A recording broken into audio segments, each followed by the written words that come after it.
Selamat siang, Assalamualaikum warahmatullahi wabarakatuh. Perkenalkan, saya Aisyah Putri Wulansari, mahasiswa Ilmu Pemerintahan Angkatan 30 APMD.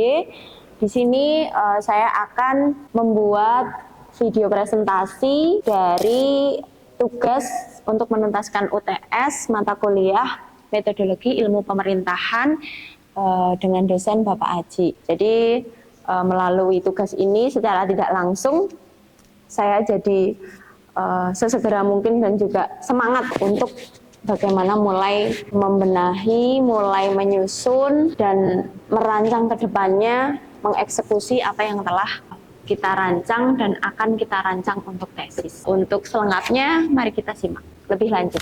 Melalui video ini ternyata membuat kami sadar dan membuat kami termotivasi dan menyukai apa yang menjadi rancangan besok yang akan kita buat menjadi tesis. Jadi di sini saya ingin mempresentasikan atau sedikit men-share kepada teman-teman dimanapun berada bahwa rencana penelitian yang akan saya lakukan itu membicarakan tentang pengaruh kepemimpinan Kepala Desa Lumbung Rejo terhadap partisipasi masyarakat desa dalam pembangunan Desa Lumbung Rejo, Kabupaten Sleman. Melalui tema ini, kenapa sih tema ini menarik atau saya angkat?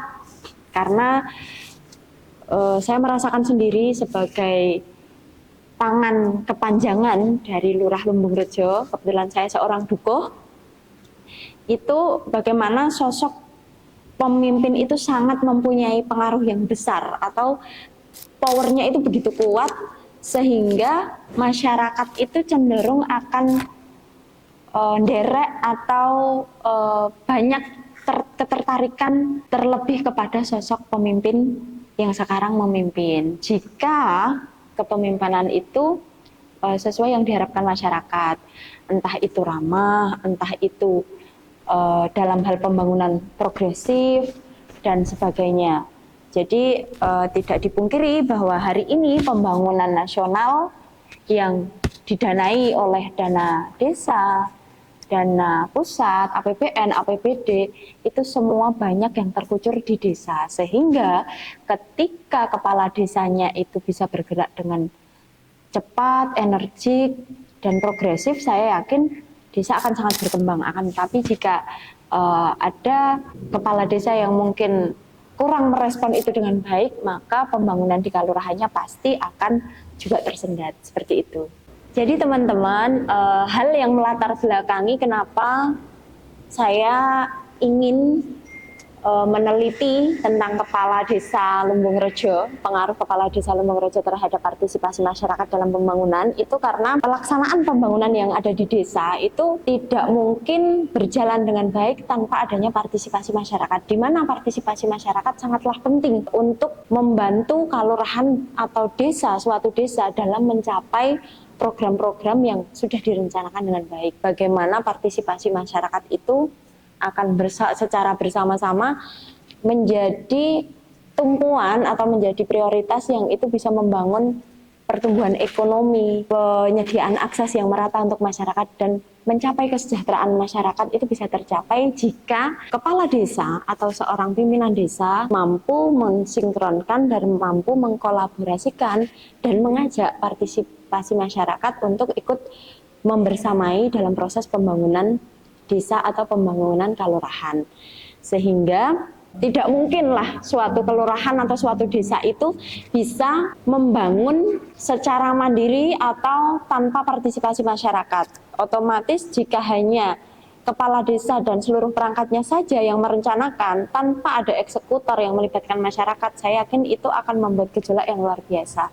Apa gunanya membuat bangunan bagus, apa gunanya programnya bagus, tapi masyarakat tidak dilibatkan dalam hal musyawarah ataupun perencanaan program-program yang dijalankan tersebut. Hal itulah yang dirasa menarik dan saya angkat sebagai bahan penelitian yang akan saya rancang. Nah, sedangkan tujuan dan manfaat dari penelitian ini adalah tujuannya yaitu untuk mengetahui seberapa pengaruh kepemimpinan kepala desa di Lumbungrejo atau Lurah Lumbungrejo terhadap partisipasi dalam masyarakat untuk membangun Kelurahan Lumbungrejo, Kecamatan Tempel, Kabupaten Sleman. Jadi untuk mengetahui seberapa atau mempengaruhi bagaimana pengaruh kepemimpinan lurah terhadap partisipasi masyarakat yang ada di Lumbungrejo, khususnya untuk pembangunan yang ada di Kelurahan Lumbungrejo itu sendiri.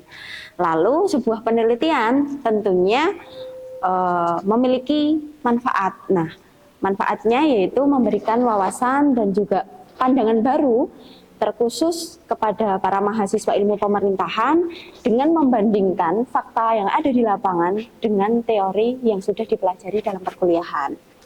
Lalu yang kedua yaitu memberikan hasil penelitian yang bisa dijadikan kajian untuk pemerintah desa, dalam hal ini pemerintah desa Lumbungrejo serta masyarakat, supaya bisa dilakukan tindakan yang mendukung keberhasilan dari dua pihak terkait, yaitu pemerintah kelurahan atau pemerintah desa Lumbungrejo dan juga masyarakat Lumbungrejo itu sendiri. Teori-teori yang akan saya gunakan dalam hal penelitian ini ada beberapa di antaranya kami mengambil dari Saparin 1979 tentang pendapatnya bahwa pada dasarnya kepala desa adalah seorang pemimpin dari organisasi desa yang dipilih secara langsung oleh masyarakat dengan masa jabatan 6 tahun dan dapat dipilih kembali dalam 1 kali masa jabatan. Dalam hal ini partisipasi masyarakat itu juga kami mengambil dari teori-teori Valderrama dalam Hermawan 2019 yang menjelaskan bahwa dalam konteks partisipasi yang dikaitkan dengan masyarakat, yang disebut adalah partisipasi sebagai berikut. Ada partisipasi politik, partisipasi sosial, partisipasi warga. Sedangkan pembangunan desa sendiri kami mengambil dari Mugyarto 1996 mendefinisikan bahwa pembangunan desa sebagai pembangunan yang dilakukan di wilayah desa yang dilandasi oleh potensi wilayah yang dimiliki mulai dari sumber daya alamnya, sumber daya manusianya, dan disesuaikan dengan kondisi serta situasi desa yang ada. Lalu penelitian terdahulu ada beberapa, yaitu penelitian dari Julianti, Haryanti, Hamid, Saifullah 2002. Penelitian tersebut berjudul Partisipasi Masyarakat dalam Pembinaan dan Penyuluhan Sistem Keamanan Lingkungan di Kelurahan Rapang, Kecamatan Panjarijang, Kabupaten Sindereng, Rapang. Jadi sudah ada rujukan penelitian-penelitian terdahulu. Lalu kita lanjut menuju metode penelitian. Nah, teman-teman, kita menuju metode penelitian. Di sini metode penelitian yang akan kita gunakan dimulai dari lokasi penelitian. Tentunya penelitian ini akan kami lakukan di Kelurahan Lumbungrejo, Kapanewon Tempel, Kabupaten Sleman, atau sering disebut di Desa Lumbungrejo, Kecamatan Tempel, Kabupaten Sleman. Lalu jenis penelitian dan tipe penelitian yang kami akan gunakan yaitu penelitian ini adalah penelitian kuantitatif yang menggunakan data berupa angka sebagai alat untuk melakukan analisis kepada fenomena yang akan diteliti. Penelitian kuantitatif ini prosesnya dilakukan dengan menggunakan metode statistik untuk bisa menghimpun sebuah data. Jadi tipe penelitiannya deskriptif yang akan penulis gunakan atau saya gunakan, dan penelitian ini diupayakan untuk bisa mengkaji dan menghitung angka dan variabel yang sudah ditentukan, yaitu partisipasi masyarakat dan juga kepemimpinan seorang kepala desa. Lalu populasi dan sampelnya, yaitu tentunya teman-teman sudah tahu apa yang dimaksud populasi dan apa yang dimaksud sampel. Di sini kami mengambil teknik yaitu random sampling, di mana pengambilan sampel keseluruhan individu yang ada dalam populasi diberikan kesempatan yang sama untuk dijadikan sampel. Jadi populasinya adalah seluruh masyarakat Lumbungrejo. Lalu teknik pengumpulan datanya, data yang diperlukan dalam penelitian diperoleh dengan cara memberikan kuesioner kepada responden, yaitu masyarakat Kelurahan Lumbungrejo. Teknik analisis data yang akan kita gunakan dalam penelitian ini yaitu analisis data dengan teknik regresi linear sederhana, yang sesuai dengan tujuan penelitian ini, yaitu untuk melihat pengaruh. Teknik analisis tersebut digunakan untuk melihat pengaruh variabel X, di mana variabel X di sini adalah kepemimpinan Kepala Desa Lumbung Rejo terhadap variabel Y, yaitu partisipasi masyarakat Kelurahan Lumbung Rejo dalam pembangunan Kelurahan Lumbung Rejo. Jadi itu kawan-kawan rancangan ataupun penelitian yang akan kami bahas atau kami buat untuk menuju pembuatan tesis. Semoga video ini bermanfaat dan semoga melalui video ini bisa menuntaskan tugas yang diberikan oleh Pak Aji dalam hal ujian tengah semester. Sekian dari kami, banyak kekurangan dan kehilafan mohon maaf.